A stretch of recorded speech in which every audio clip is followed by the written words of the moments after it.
I gave my house to my son so he could start his family. A month later, he changed the locks and blocked me on his phone. Mom, you can stay in the garage if you want. I won the lottery on Monday. I'm glad to have you here. Follow my story until the end and comment the city you're watching from so I can see how far my story has reached. I never thought I'd find myself homeless at 64. That's not something you plan for or expect, especially when your only son is the one who puts you out on the street. My name is Stephanie, and until a month ago, I owned a small 3-bedroom house in Cedar Falls. It wasn't fancy, just a simple home with faded yellow siding and a porch where I'd spent countless evenings watching the neighborhood change over 30 years. I'd paid off that mortgage by working double shifts at my small tailoring shop, sometimes sewing until my fingers bled, determined to provide stability for Isaac after his father left us when he was just 7. It all changed when Isaac and his wife Melissa announced they were expecting their first child. The joy in my son's eyes made my heart swell. I was going to be a grandmother. That evening, as we celebrated with a bottle of sparkling cider, Isaac mentioned how they'd been struggling to find an affordable place with enough room for a nursery. The housing market is brutal right now, Mom, he sighed, his hand protectively covering Melissa's still flat stomach. We might have to move to the other side of town, away from both our jobs. I didn't hesitate. You should take this house, I offered. I've been thinking about downsizing anyway. The words left my mouth before I'd fully considered what they meant, but seeing Isaac's expression, a mixture of disbelief and relief, convinced me it was the right decision. I told myself I could find a small apartment, maybe even one of those senior living communities I'd heard about. Melissa hugged me, tears streaming down her face. You're an angel, Stephanie. I promise we'll make a beautiful nursery in your old sewing room. Within 2 weeks, I'd signed over the deed. The lawyer had suggested I retain some legal protection, perhaps a life estate, or at minimum a formal rental agreement, but I brushed off his concerns. This is my son we're talking about, I'd said confidently. We don't need formal arrangements. The plan was simple. I would stay in the guest bedroom temporarily while looking for my own place. I even sold my tailoring shop to have extra money for the move. We all agreed it was a perfect transition. They got their family home, and I had time to find somewhere suitable without rushing. The first few days were wonderful. We cooked together, talked about nursery colors, and laughed about how the baby would have my stubborn chin and Isaac's curious eyes. I felt needed and valued. But then, almost imperceptibly, things began to change. It started with Melissa rearranging the kitchen, moving my special teacups to the back of a high cabinet I couldn't reach. We need the accessible space for things we use daily, she explained when I asked about it. Her tone was practical, reasonable. How could I argue? Next, I noticed my morning routine seemed to irritate them.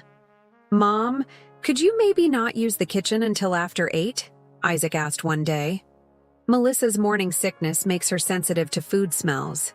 I adjusted, eating breakfast later, taking shorter showers, making myself scarce during what became their time. My world slowly shrank to the confines of the guest bedroom, where I spent more hours each day, tiptoeing through what was once my own home. 3 weeks after I'd signed away my house, I returned from grocery shopping to find Melissa rearranging the guest room, my temporary bedroom. I hope you don't mind, she said, not looking up as she measured the window. We might need this as a second nursery if we have another baby soon. I'm just planning ahead. But where would I stay? I asked, my grocery bag still in hand. She turned to me, her expression a carefully constructed mask of concern. Oh, we'll figure something out by then. Maybe the pull-out couch? Anyway, it's not immediate. That night, I heard them arguing in hushed tones. She's been here longer than we discussed, Melissa whispered sharply. Does she even have a plan to leave? What am I supposed to do? Isaac responded. She gave us the house. I can't just kick her out. You're about to be a father. Your priority should be us, your family. The silence that followed broke something in me. In Isaac's mind, I was no longer family. The next morning, I bought a lottery ticket, something I rarely did. Perhaps it was desperation or a silent plea to the universe. I tucked it into my wallet and forgot about it, too preoccupied with the growing tension in what used to be my home. That evening, as I sat alone in the guest room, staring at rental listings I couldn't afford, I heard a knock. Isaac entered without waiting for my response. "Mom?" he began, his voice eerily calm. "Melissa and I have been talking." My heart sank as I recognized the expression on his face.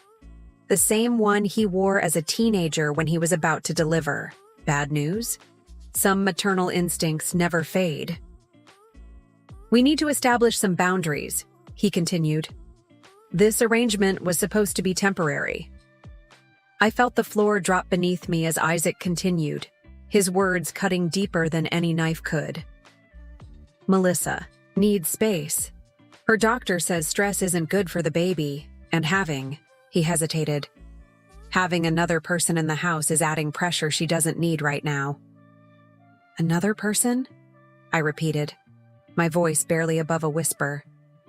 "I'm your mother, Isaac." He wouldn't meet my eyes.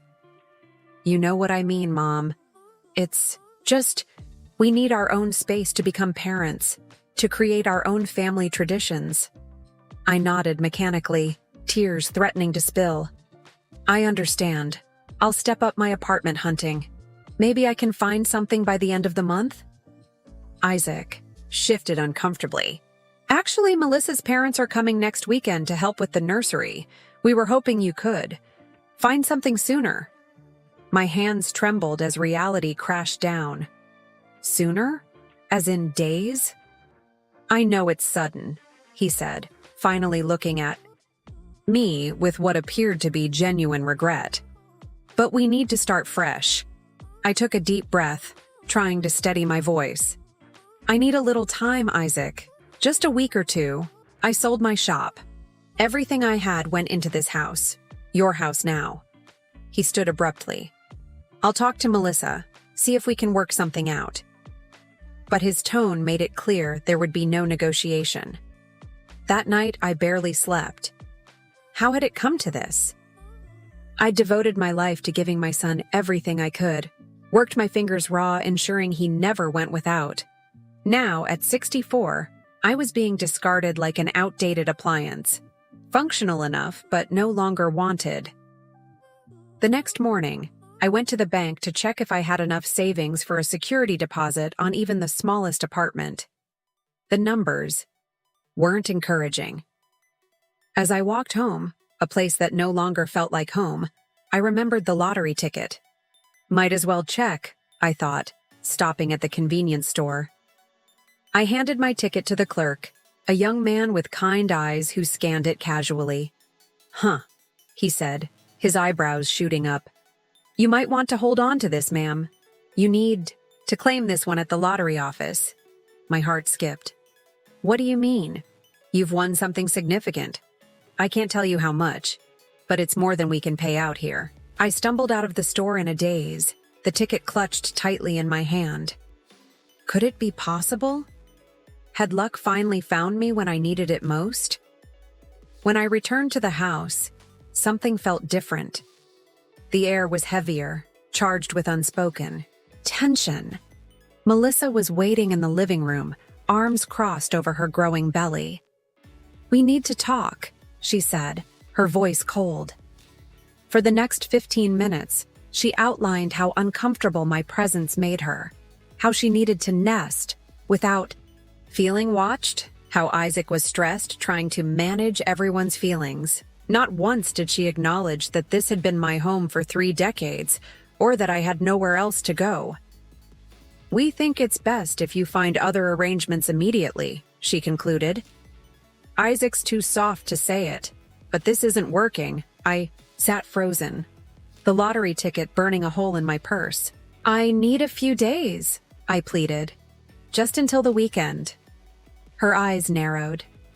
Fine, but no longer.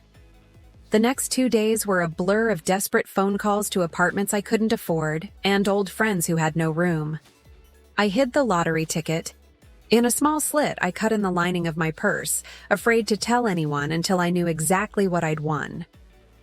On Thursday, I had a doctor's appointment for my arthritis. When I returned to the house, my heart stopped. My belongings, photo albums, clothes, my sewing machine, were piled haphazardly in the garage.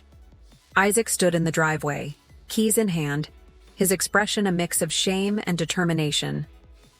"What's happening?" I asked, though I already knew. "Melissa had an anxiety attack this morning," he said flatly. "Her doctor says she needs absolute calm." "So you're putting me in the garage?" My voice broke as I stared at the boxes. "It's temporary, Mom," he said, not meeting my eyes. "Just until you find a place. We set up the old camping cot and a space heater." He paused. "You have the garage door opener. You can come and go without disturbing us." "Isaac," I whispered, "I'm your mother. I changed your diapers. I worked 2 jobs to put you through college. How can you do this?" Something hardened in his face. "I need to think about my child now, Mom. My family." The words sliced through my heart. I was no longer his family. "I need to get some things from inside," I said. Moving toward the door, he stepped in my path. "I'll get whatever you need. My medication is on the nightstand, and my address book is in the drawer." I fought to keep my voice steady. "Wait here." When he disappeared inside, I sank against my car, knees weak. How had my son become this person? What had I done wrong? After Isaac brought my things, I decided to clear my head with a walk. I couldn't face the reality of sleeping in my own garage just yet. I walked for hours, until my arthritic knees ached and the sun began to set. When I returned, my garage door opener didn't work. I tried the house key I still carried out of habit. No luck. The locks had been changed. I knocked on the front door. No answer, though I could see lights on inside. I called Isaac's cell phone repeatedly. Straight to voicemail. Finally, I sent a text. "Isaac, please let me in. It's getting cold." The response came moments later. "Not a good time. Melissa needs rest." I couldn't believe what I was reading. "I have nowhere to go," I typed with trembling fingers. After 5 excruciating minutes. "Figure something out. We need space." As night fell, I tried one more desperate call. That's when I discovered he'd blocked my number. Standing in the darkness outside what used to be my home, holding nothing but my purse and a small bag of medications, I realized the devastating truth. I was homeless at 64, abandoned by my only child. I stood there, paralyzed with shock, staring at the dark house that had been my home for 3 decades. The windows that once welcomed me now looked like cold, judging eyes. My body felt numb, my mind struggling to process this new reality. What does a 64-year-old woman with arthritis and no immediate shelter do at 9 p.m. on a Thursday night? The temperature was dropping, a spring chill settling in the air. I clutched my purse tighter, feeling the outline of the lottery ticket hidden inside, a secret lifeline I wasn't even sure of yet. With trembling hands, I opened my car door and sat inside, turning the heat on low to conserve gas. I couldn't afford to waste fuel when I had no idea where my next dollar would come from. My phone battery showed 23%, not enough to search for hotels I couldn't afford anyway. I scrolled through my contacts, the names blurring through my tears. Who could I call? Most of my friends were struggling themselves, living on fixed incomes or dealing with health issues. I couldn't burden them with my problems. As the night grew darker, I made a decision. I drove to the 24-hour Walmart parking lot where overnight, parking was tolerated. I'd read about this in a newspaper article about the housing crisis, never imagining I'd find myself counting on such knowledge. Reclining my seat as far as it would go, I covered myself with the light jacket I'd been wearing and tried to sleep. Every sound startled me.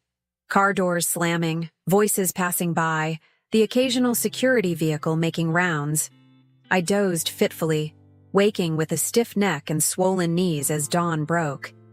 In the harsh morning light, I caught my reflection in the rearview mirror, a tired woman with disheveled gray hair and red-rimmed eyes. "Pull yourself together, Stephanie," I whispered to myself. "You've survived worse." Had I, though? Even when Isaac's father left us with nothing but debts, we still had a roof over our heads. Even when business was slow at the tailoring shop, I still had my dignity. Now what did I have? The lottery ticket? I needed to know. I drove to the state lottery office, arriving just as they opened at 8:30 a.m. My hands shook as I presented my ticket and ID to the clerk, a woman about my age with kind eyes and a name tag that read Patricia. "Please take a seat, Mrs. Wilson," she said after examining my ticket. "Someone will be with you shortly." 20 minutes later, I was ushered into a small office where a man in a crisp suit introduced himself as Mr. Reynolds, the claims manager. "Mrs. Wilson," he began, his tone professional but warm. "I'm pleased to inform you that you've won quite a significant prize." He slid a paper across the desk. "After taxes, this is what you'll receive." I stared at the number, certain I was misreading. $2,147,191, nearly $3 million. "Is this?" I couldn't finish the sentence. "Yes, ma'am. You're our newest millionaire." He smiled, explaining the payout options: lump sum versus annuity, tax considerations, financial advisory services. But I barely heard him. All I could think was, yesterday, my son put me out on the street, and today, I have enough money to buy 10 houses better than the one I gave him. The irony wasn't lost on me.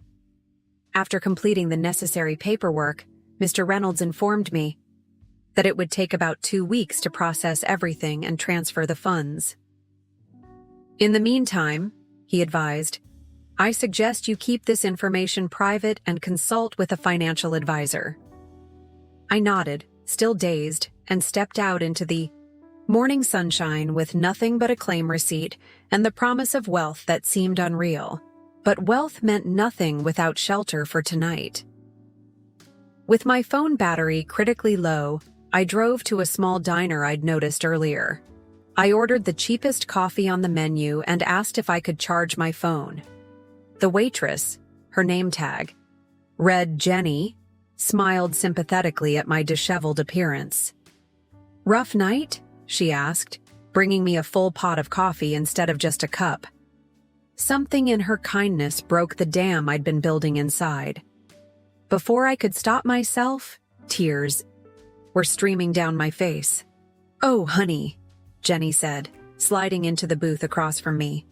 "Whatever it is, it'll be okay." And so, to this stranger with kind eyes, I told my story. About giving my house to Isaac. About being relegated to the garage. About being locked out and blocked by my only child.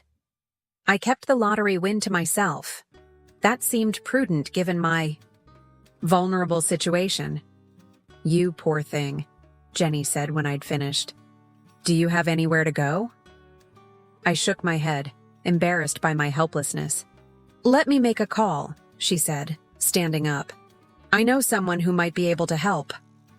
20 minutes later, as I was finishing my second cup of coffee, the diner door opened, and a tall woman with silver-streaked black hair walked in, scanning the room before Jenny pointed in my direction. She approached my table with purpose, her eyes appraising me without judgment. "I'm Nancy," she said, extending her hand. "Jenny tells me you need a place to stay." I took her hand, noticing the calluses that spoke of a life of hard work. "Stephanie Wilson," I replied, my voice steadier than I expected. "And yes, I find myself in a difficult situation." Nancy nodded, sitting down across from me. "Jenny explained some of it. I run a small boarding house on Maple Street. Nothing fancy, but clean and safe. I have a room that's been empty for a few weeks. It's yours if you want it." My pride wanted to refuse, to insist I could manage on my own. But the practical part of me, the part that had spent the night in a Walmart parking lot, knew better. "I don't have much money right now," I admitted, "but I'm expecting some funds in about 2 weeks. I could pay you then." Nancy studied me for a moment. "Tell you what," she said finally. "The room needs new curtains and the quilts could use mending. I noticed your hands. They look like a seamstress's hands. You help me with those things, and we'll call it even until your funds come through." Relief washed over me like a warm wave. "I was a tailor for 30 years, I said, feeling a flicker of my old confidence. "I can definitely help with that." Nancy smiled, a genuine smile that reached her eyes. "Then it sounds like we have a deal." Nancy's boarding house was a large Victorian home with faded blue paint and a wide front porch lined with mismatched rocking chairs. It wasn't fancy, but it was clean and had a certain charm that reminded me of my grandmother's home from childhood. "This is the common area," Nancy explained as we entered a spacious living room with well-worn furniture. "Kitchen's through there. Everyone has their own labeled shelf in the fridge. Breakfast is communal if you want to join, but it's not required." She led me upstairs to a small but tidy room with a twin bed, dresser, and a window overlooking the backyard garden. Bathrooms shared with one other tenant, Mrs. Henderson. She's 72 and quiet as a mouse. Shower before 7 a.m. or after 9 a.m. to avoid her schedule. Nancy handed me a key. "Laundry's in the basement, $1 per load. Any questions?" I shook my head, overwhelmed by her matter-of-fact kindness.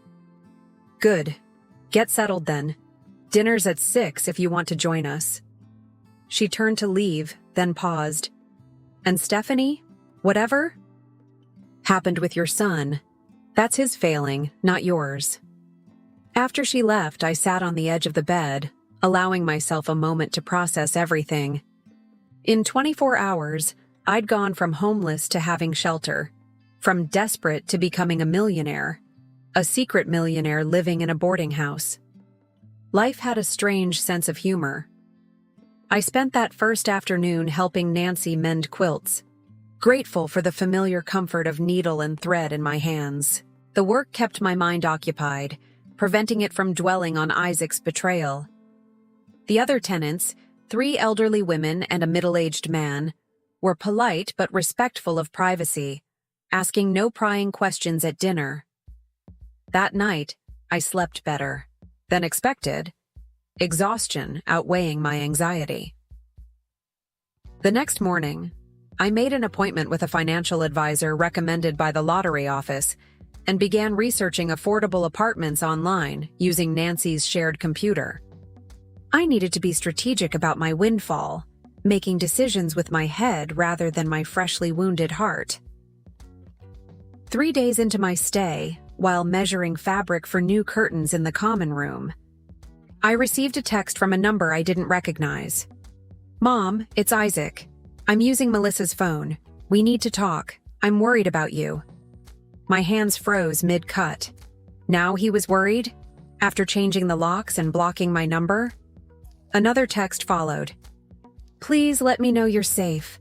I've called the police, but they won't file a missing persons report yet." A cold realization washed over me. He wasn't worried about my welfare. He was worried about how this looked to others. What would the neighbors think of a son whose elderly mother had vanished? How would he explain this to family friends? I set down the scissors, considering my response. Part of me wanted to ignore him completely, to let him stew in the consequences of his actions. But another part, the mother who had raised him, who Remembered the sweet boy he'd once been? Couldn't be that cruel. After careful thought, I wrote back, I am safe. Do not contact me again until you're ready to apologize properly. His response came immediately. Where are you staying? Do you need money? Money. Of course, that would be his solution. Throw cash at the problem he created. I didn't respond. 10 minutes later, another text. Mom, please. Melissa feels terrible. We both do. Come home and we can work this out. Home. The word stung. That house wasn't my home anymore. He'd made that abundantly clear. I typed simply, no. Nancy found me an hour later, still sitting with the half-cut fabric in my lap, staring at my phone. Trouble?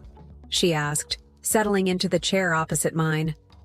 I hesitated, then showed her the text exchange. She read it silently, her expression darkening.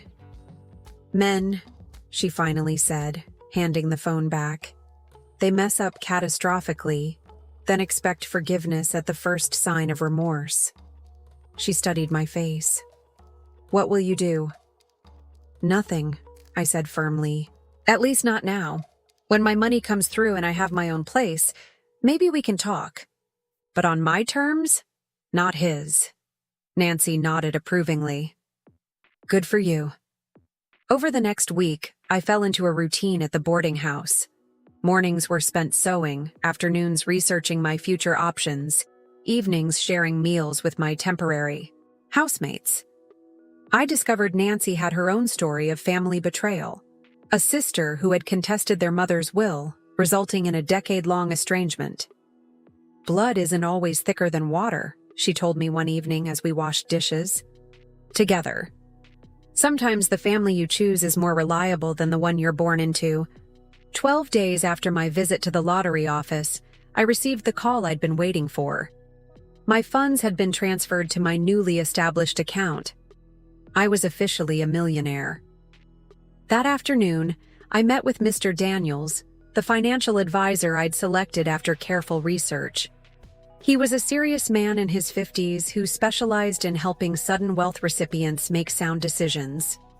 The key is to move methodically, he advised as we reviewed my options. No major purchases for at least 3 months. Let's establish a conservative investment portfolio, set up a trust, and consider tax-efficient charitable giving. I nodded, appreciating his measured approach. What about housing? Renting is smartest initially, he suggested. Give yourself time to decide where you truly want to settle before buying. By the end of our 2-hour meeting, I had a clear financial roadmap and a strange sense of empowerment. For the first time in decades, I was making decisions solely for myself, not sacrificing for others or compromising to keep peace. That evening, as I helped Nancy prepare dinner, I broached the subject of my departure.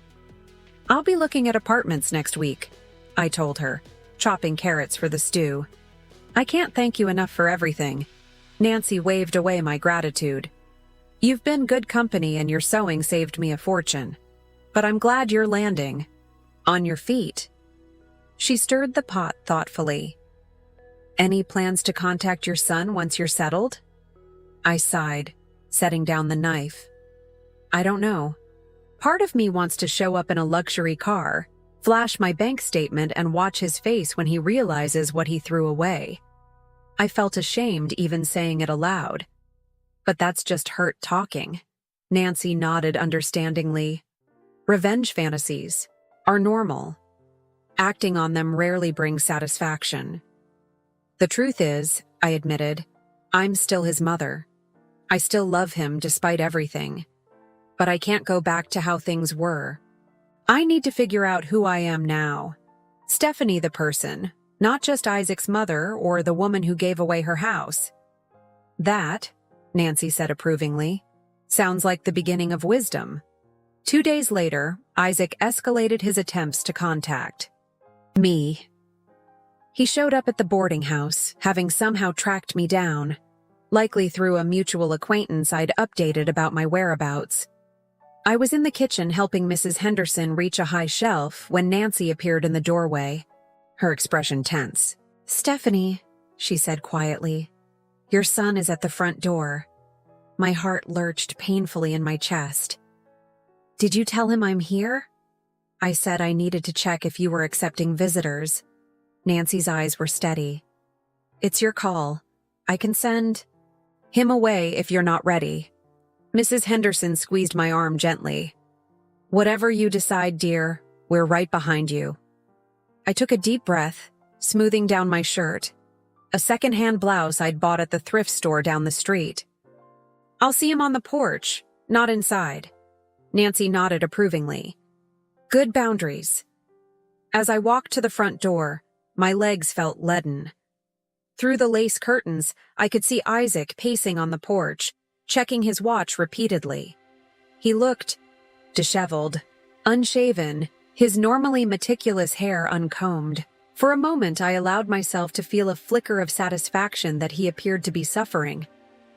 I stepped onto the porch, closing the door behind me. "Isaac." He spun around, relief washing over his face. "Mom! Thank God. I've been so worried." I didn't move toward him, keeping my distance. "Why are you here?" His face fell at my cool tone. "To bring you home, of course. This is ridiculous. You staying in some boarding house." He glanced dismissively at the building behind me. "Look, Melissa and I talked it over. You can have the guest room back until you find a place." The audacity nearly took my breath away. "Until I find a place? Like I'm some charity case you're generously accommodating?" "That's not what I meant." He ran a hand through his hair in frustration. "Mom, be reasonable. You can't live here. What will people think?" And there it was, his true concern. Not my welfare, but appearances. "I don't care what people think, Isaac, and neither should you." "This is insane," he muttered. "Just come home. We made a mistake, okay? We were stressed about the baby and Melissa was hormonal and—" "Stop." My voice cut through his excuses, like a knife. "You locked me out, Isaac. You put my things in the garage and changed the locks. You blocked my number." He had the decency to look ashamed. "I know, and I'm sorry. It was wrong." "Sorry doesn't fix this," I said, my voice steady despite the storm inside me. "You made me homeless at 64 years old after I gave you everything." "Not everything," he scoffed before he could stop himself. "You've always held on to your money like it might disappear. Always calculating, always keeping track of who owes what." I stared at him, stunned by this unfair characterization. "I worked 16-hour days at that tailoring shop to put you through college, Isaac. I never took vacations. I wore the same winter coat for 15 years so you could have the best I could provide. And you never let me forget it," he snapped, a familiar bitterness surfacing. "Every sacrifice, every penny spent, it was always there, hanging over my head. You think I don't know what you gave up for me? You reminded me constantly." His words hit me like a physical blow. Was that how he saw me? As some martyr who weaponized my sacrifices? "That was never my intention," I said quietly. "Wasn't it?" He looked skeptical. Then why did every conversation eventually circle back to how hard you worked, how much you did for me? I opened my mouth to deny it, then closed it again. Had I done that? Had my pride in providing for him somehow morphed into a burden I placed on his shoulders? We stood in silence, the weight of decades of misunderstandings hanging between us. Finally, I spoke. "Even if that were true, Isaac, it doesn't justify what you did." He looked away. "I know. He trailed off, then tried again. "Melissa's parents have always given her everything without strings attached. When they help us, they don't keep bringing it up." The comparison stung. but I forced myself to consider it objectively. Had I attached strings to my generosity without realizing it? I never meant to make you feel indebted, I said softly. I was just proud of what I could provide, despite our circumstances. Isaac's posture softened slightly. I know you sacrificed a lot, Mom, but sometimes it felt like you wanted me to feel guilty for accepting what you offered. We were getting nowhere, rehashing old wounds instead of addressing the immediate breach of trust. That's something we can discuss another time, I said firmly. It doesn't excuse locking me out of the house I gave you. You're right. He ran a hand across his face. I handled it terribly. But please come back with me. We can work this out. I shook my head.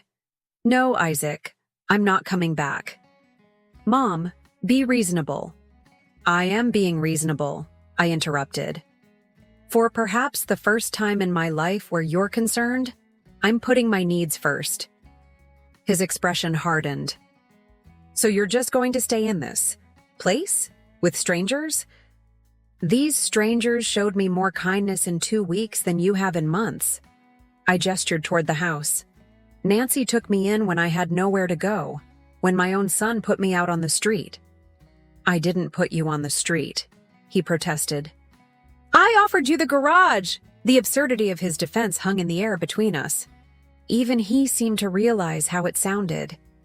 Mom, he tried again, his voice softer. Please, I made a terrible mistake. Let me fix it. For a moment, I wavered. This was my son, the baby I'd nursed, the child I'd raised alone, the young man whose accomplishments had filled me with such pride. Despite everything, I loved him. But then I remembered the cold text. Figure something out. We need space. I remembered standing outside in the dark, realizing I had been discarded. I forgive you, Isaac, I said finally. But forgiveness doesn't mean I'll put myself in position to be hurt by you again. So that's it? His voice rose. One mistake and you're done with me? I didn't say I was done with you. I said, I'm not coming back to that house. Where will you go then? He gestured at the boarding house dismissively. You can't stay here forever. I smiled for the first time since he'd arrived. I have plans. What plans? Mom, be realistic. Your savings can't last long and you sold your business. I considered telling him about the lottery win, watching his expression change as he realized what he'd thrown away.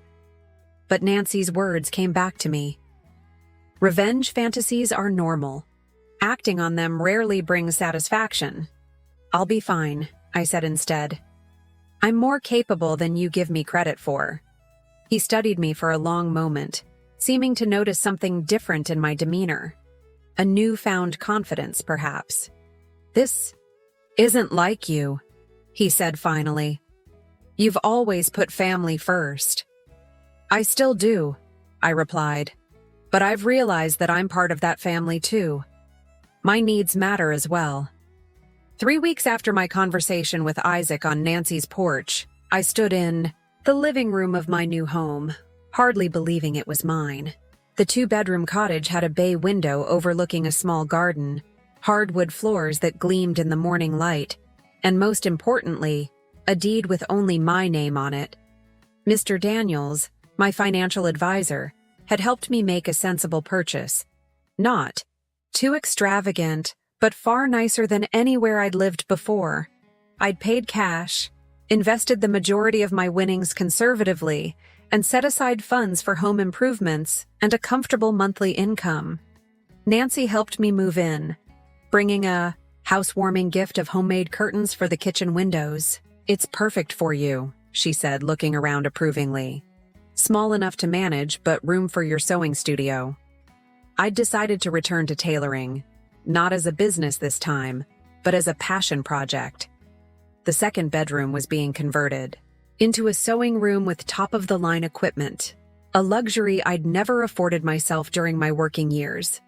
I can't thank you enough for everything, I told Nancy, serving tea in mismatched cups I'd found at an estate sale. "You saved me when I had nothing." She waved away my gratitude. "You saved yourself, Stephanie. I just provided a temporary landing spot." That night, after Nancy left, I sat in my new living room, savoring the quiet that belonged only to me. No walking on eggshells, no navigating another person's moods, no shifting to accommodate someone else's priorities. Just peace. I still hadn't told Isaac about the lottery win or my new home. Our relationship remained strained, limited to brief text exchanges every few days. He'd stopped pushing for me to return, perhaps finally accepting that I meant what I said about boundaries. The doorbell rang the following Saturday afternoon as I was organizing fabric for a quilt I planned to make. Through the peephole, I saw Isaac standing on my porch, a bouquet of flowers in hand. My heart raced as I opened the door. "How did you find me?" He looked startled by my abrupt greeting. "Hello to you too, Mom. Nancy gave me your address." I made a mental note to have a conversation with Nancy about sharing my information, even with family. "May I come in?" he asked, extending the flowers. I hesitated, then stepped aside. "Briefly, I have plans later." A small lie, but one that gave me control over the length of this unexpected visit. Isaac entered cautiously, his eyes widening as he took in the tasteful furnishings, the sunlit space, the obvious quality of my new home. "This is nice," he said, clearly bewildered. "How did you afford this place?" I took the flowers and headed to the kitchen for a vase. "I have my resources." He followed me, his confusion mounting. "Mom, seriously, this doesn't make sense. You were staying at a boarding house, and now suddenly you own a house in one of the nicest neighborhoods in town? Did you take out a mortgage? At your age? I don't owe you financial explanations, Isaac." I arranged the flowers deliberately, giving myself time to decide how much to reveal.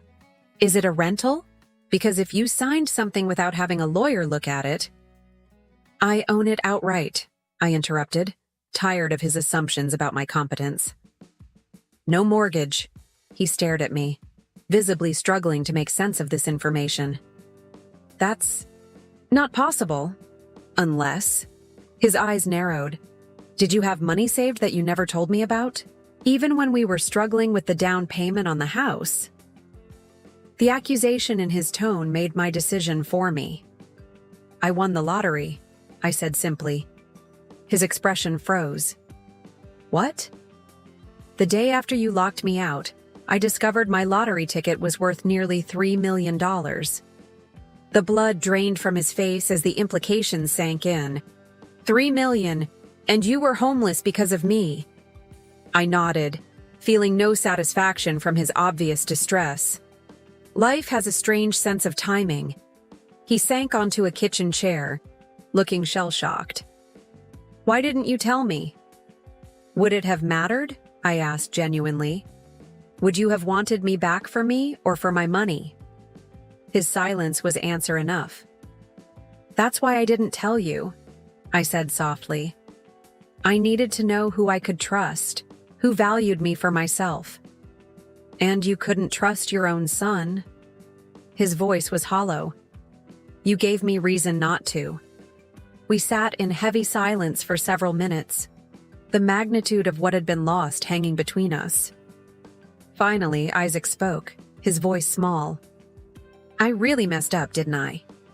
For the first time since he'd arrived, I felt a genuine softening toward him. "Yes, you did. But mistakes don't have to be permanent." "What does that mean?" I considered my words carefully. "It means I'm open to rebuilding our relationship, but it will take time, and it will never be what it was before." "Because you don't need me anymore," he said bitterly. "You're rich now." "No," I corrected him. "Because I've realized my worth isn't tied to what I can provide for others. I matter for myself, not just as your mother or a financial safety net." He looked up, his eyes damp. "I never meant to make you feel like that was all you were to me. But you did." I said gently. Actions speak louder than words, Isaac. He nodded, running a hand through his hair. A gesture so familiar, it made my heart ache. Where do we go from here? That depends on you, I said honestly. I've established my boundaries. I have my own life now. If you want to be part of it, you'll need to respect that. And Melissa? He asked hesitantly. That's more complicated, I admitted. She'll need to make amends in her own way if she wants a relationship with me. How is she doing with the pregnancy? 7 months now, he said. It's a boy. My first grandchild, a boy. Despite everything, I felt a flutter of joy at the thought. I hope you'll let me meet him when he arrives, I said. Of course, Isaac replied quickly. You're his grandmother. I nodded, appreciating the acknowledgement. But I won't be babysitting in that house. He winced, but didn't argue. Fair enough. As he was leaving an hour later, Isaac paused at the door. Mom, I am sorry. Truly. I know, I said, and I did. My son wasn't malicious, just immature and easily influenced. We'll figure it out one day at a time. After he left, I sat in my favorite chair by the window, watching the sunset paint the sky in shades of pink and gold. 6 weeks ago, I had been standing outside the house I'd given away, homeless and heartbroken. Now I was sitting in my own home, financially secure, finally understanding my own worth. The lottery win had changed my circumstances, certainly, but the real transformation had been internal. Learning to value myself, to establish boundaries, to build a life centered on my own needs rather than everyone else's. My phone buzzed with a text from Nancy. How did it go with Isaac? I smiled, grateful for her concern. Better than expected, baby steps. She replied immediately. Remember, forgiveness is a gift you give yourself, not them. Wise Nancy. She'd become more than a temporary landlady. She was now a trusted friend, someone who'd seen me at my lowest and helped me find my strength. I set my phone down and picked up the quilt pieces I'd been organizing earlier. With steady hands, I began sewing them together, creating something new and beautiful from separate fragments, much like I was doing with my life. Tomorrow, I'd start volunteering at the senior center downtown, sharing my sewing skills with others. Next month, I plan to take a cooking class I'd always been interested in. And in the fall, perhaps I'd finally take that trip to the Grand Canyon I'd been dreaming of for decades. For the first time in my life, my future was entirely my own to shape. No one's expectations to meet, no one's approval to seek, no one's needs prioritized above my own. Isaac would remain part of my life. He was my son, after all, and soon I'd have a grandson to love. But our relationship would be healthier now, built on mutual respect rather than obligation and sacrifice. As for Melissa, time would tell. Perhaps becoming a mother would soften her heart. Perhaps not. Either way, I no longer needed her acceptance or approval. I was Stephanie Wilson, mother, soon-to-be grandmother, seamstress, lottery winner. But most importantly, I was finally, truly myself. Though evening light faded outside my window as I continued sewing, my heart full with the knowledge that sometimes the end of one story is simply the beginning of a better one. Now I'm curious about you who listened to my story. What would you do if you were in my place? Have you ever been through something similar? Comment below. And meanwhile, I'm leaving. On the final screen, 2 other stories that are channel favorites, and they will definitely surprise you. Thank you for watching until here.